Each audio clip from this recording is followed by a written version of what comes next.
E aí o nosso interesse não vai se transformar em possessividade. Então isso aqui está relacionado com a questão dos ciúmes que aparecem nas relações, né, da questão de formar pequenos grupos, panelinhas dentro do grupo maior. Então cria uma panelinha aqui, outra panelinha lá, cada panelinha é contra a outra. Isso é uma coisa que geralmente acontece. Mais cedo ou mais tarde pode acontecer isso dentro da instituição espírita, não é? Então aquele sentimento de posse, esse aqui é o meu grupo, esse aqui é o meu grupo, os outros não estão incluídos. Isso é uma coisa isso é insegurança.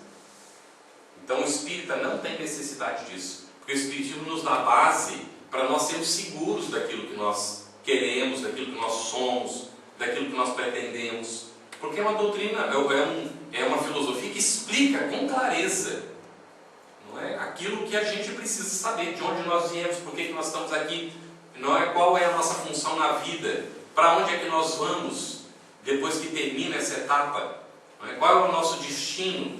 Então isso tudo nos dá segurança. E não tem por que deixar degenerar as nossas relações nessas situações de possessão em relação uns aos outros. Então toda pessoa é digna de confiança. Eu não preciso formar um grupinho para eu ter segurança de que eu estou apoiado. Você não consegue convencer todo mundo, convence apenas alguns e aí divide os outros. Cuidado com isso, porque mais cedo ou mais tarde aparece dentro do grupo a pessoa desse jeito. Às vezes o grupinho está trabalhando bem, é um grupo que vai coeso, enquanto é pequeno, começa a crescer, começam a aparecer problemas dessa natureza. Tá bem? Isso é muito comum. Começou a crescer demais o grupo, nós temos que observar qual é a proposta de Allan Kardec para isso. O que Allan Kardec fala sobre o assunto? Allan Kardec recomenda que os grupos espíritas sejam grupos familiares. Não é que todo mundo tem que ser do mesmo sangue, né? Mas que todo mundo se conheça, não é isso, gente? Uma família, todo mundo se conhece, todo mundo se interessa pelo outro. Dia que alguém não chega em casa de tarde, é aquele rolo, né? Agora a pessoa não vem no centro espírita, ninguém nem liga que não veio. Então não é família. Então quando cresce muito, nem sabe se veio ou se nem veio, porque é tão grande que ninguém nem se conhece direito. Então começou a crescer demais, tem que multiplicar os grupos. Allan Kardec coloca isso, que é melhor 100 grupos de 20 pessoas do que um grupo de 2000, não é? Então formar grupos que as pessoas possam realmente ter essa relação gostosa, fraterna, se apoiando. E aí, como é que a gente faz as grandes coisas? No conjunto. Quer editar um livro, o grupinho não dá conta, o livro vai ser editado pelos grupos em conjunto, não é? Então assim a gente vai trabalhando com as coisas e mantendo a harmonia.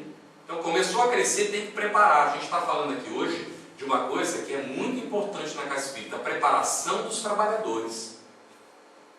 Então, um dia que alguém é presidente e aí vem uma nova eleição, não tem ninguém para pôr no lugar,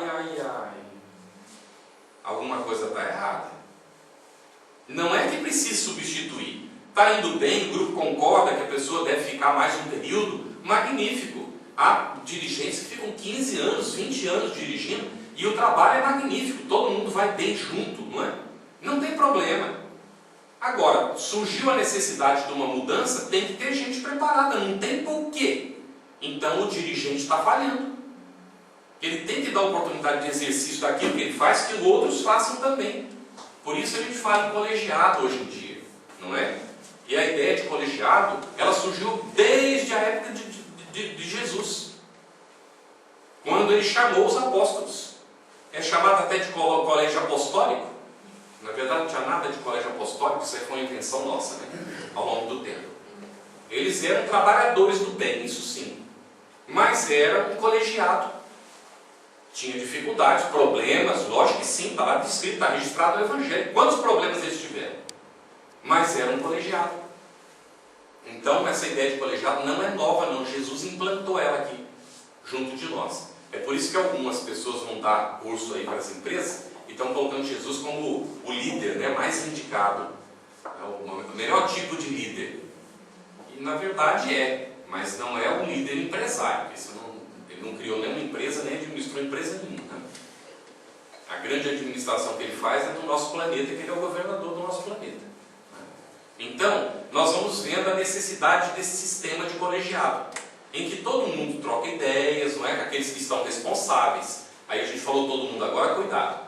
Aí vai fazer um colegiado, pega os trabalhadores que já estão acostumados com a casa, que conhecem a casa, vai fazer uma reunião, aparece um aventureiro, a primeira dia que vem do centro, e bota ele no meio da reunião.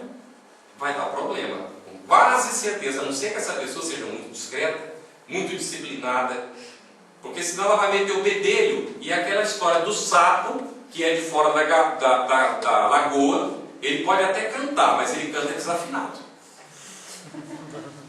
Porque para ele afinar com os outros sapos, ele tem que ter um pouco de convivência.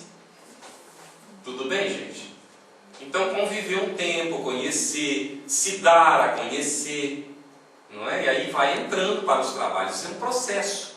Entra para um grupo de estudo, e aí vai agregando. Não ter pressa de agregar as pessoas, é devagarinho que as coisas vão acontecendo. Aquele que não tiver paciência vai embora. Então a gente chama do núcleo central, o colegiado, dos trabalhadores, e aí há os subcolegiados, cada grupo é responsável por uma tarefa, não é? E aí naquela tarefa eles discutem, examinam e tal, e aí vai. Por exemplo, o ESG, que a gente está reassumindo agora lá na FEB, não é? Então tem um colegiado, porque tem uma secretaria e tem uma pessoa responsável, tem uma área pedagógica e tem uma pessoa responsável, e tem a coordenação. Então já são 3 pessoas em um colegiado. Com o tempo, então, tem alguns assuntos que tem que analisar com todos os monitores. Aí são mais de 20 e tantos monitores. Mas tem assuntos que são discutidos só entre aquelas 3 pessoas. Tudo bem isso, gente? Agora, tem assuntos que vão ser discutidos com os 250 alunos.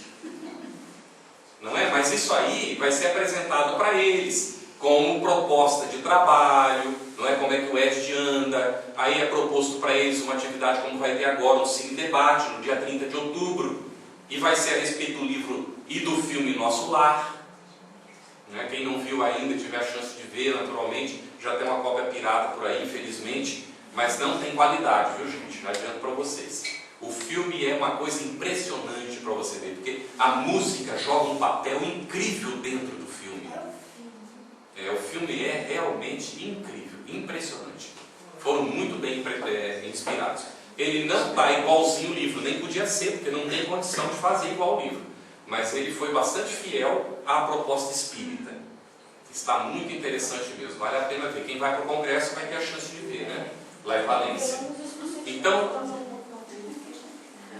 por que a gente está falando, não é, do nosso lar? Por causa dessa questão do ESG. Então vai ter o cine debate, nós não vamos ver o filme no dia do cine debate, são 2 horas de filme, então não daria, não é?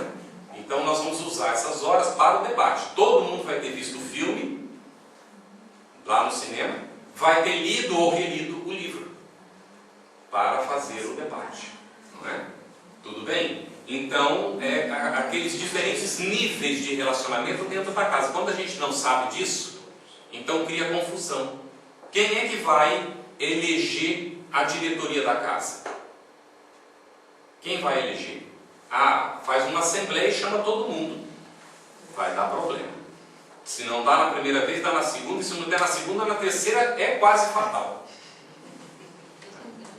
Então, quem é que vai eleger? Os sócios efetivos.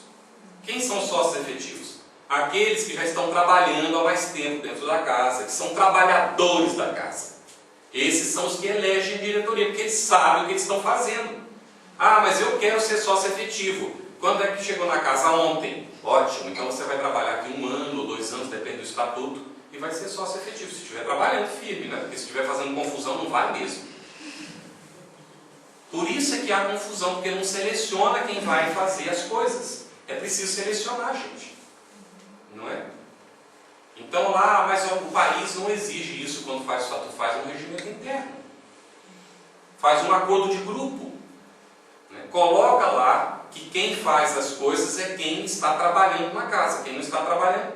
Então eu conto para vocês rapidamente uma situação. Nós tínhamos deixado isso muito claro. Quem é que deve ser diretor da casa para as diversas atividades, ou coordenador ou responsável? Quem? Quem está trabalhando. Aí um belo dia, o diretor de comunicação